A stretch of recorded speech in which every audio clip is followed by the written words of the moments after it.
Hello students. विज्ञान भाग 2 पाठ 8 कोशिका विज्ञान एवं जैव प्रौद्योगिकी। आज हम इस पाठ का प्रारंभ करेंगे। इस पाठ में कोशिका विज्ञान, मातृ कोशिका अथवा मूल कोशिका, जैव प्रौद्योगिकी और उसके व्यवहारिक उपयोग तथा कृषि विकास के महत्वपूर्ण सोपान कौन कौन से हैं, इन मुद्दों पर अध्ययन करेंगे।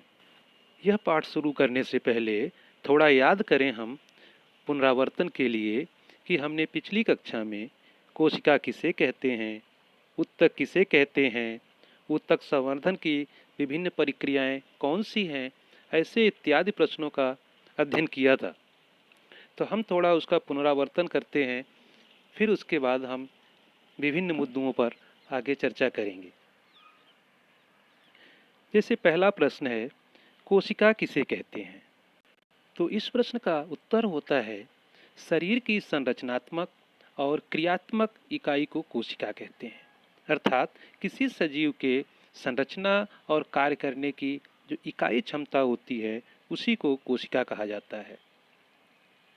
इसी प्रकार दूसरा हमारा प्रश्न आता है कि ऊतक किसे कहते हैं?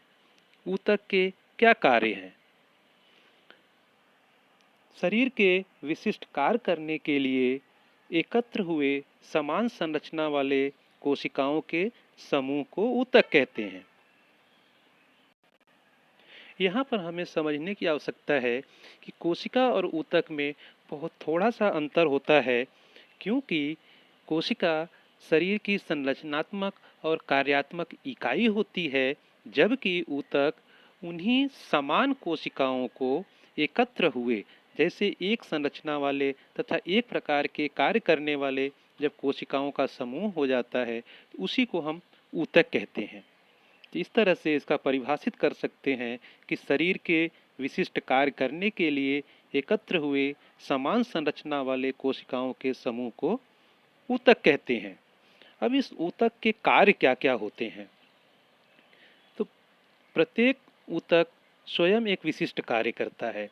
उदाहरण के लिए मांसपेशी ऊतक में आकुंचन और प्रसरण की क्षमता होती है, इसके द्वारा ही हम हिलडुल पाते हैं। उसी प्रकार वनस्पतियों में संवहनी ऊतक द्वारा पानी व अन्न का संवहन शरीर के विभिन्न भागों तक किया जाता है। इसके बाद एक और महत्वपूर्ण प्रश्न, जो ऊतक संवर्धन की विभिन्न प्रक्रियाएं कौन सी होती हैं, इस पाठ में महत्वपूर्ण है। तो इस प्रश्न का उत्तर है कि ऊतक संवर्धन की विभिन्न प्रक्रियाएं प्राथमिक संस्कार, प्रजनन, विभाजन तथा मूलारंभ। मूलारंभ में दो प्रकार के, प्रथम दृढ़ीभवन और द्वितीय दृढ़ीभवन मूलाभवन इत्यादि ऊतक संवर्धन की प्रक्रियाएं हैं। जैसे इस तरह से आकृति बनाकर आपसे प्रश्न पूछा जाता है कि इस आकृति को पूर्ण कीजिए। यह आकृति ऊतक संवर्धन की प्रक्रिया पर आधारित है। इसका उत्तर यहाँ पर आपको दिखाया गया है कि एक स्रोत वनस्पति है, स्रोत वनस्पति का फिर कंद, उसके बाद प्राथमिक संस्कार, प्राथमिक संस्कार के बाद प्रजनन, विभाजन या बहुविघटन होता है। उस प्रक्रिया में तना मूलारंभ होता है, प्राथमिक दृढ़ीभवन, प्राथमिक दृढ़ीभवन के पश्चात द्वितीय दृढ़ीभवन, फिर वह स्रोत वनस्पति अर्थात एक वनस्पति के रूप में तैयार होता है।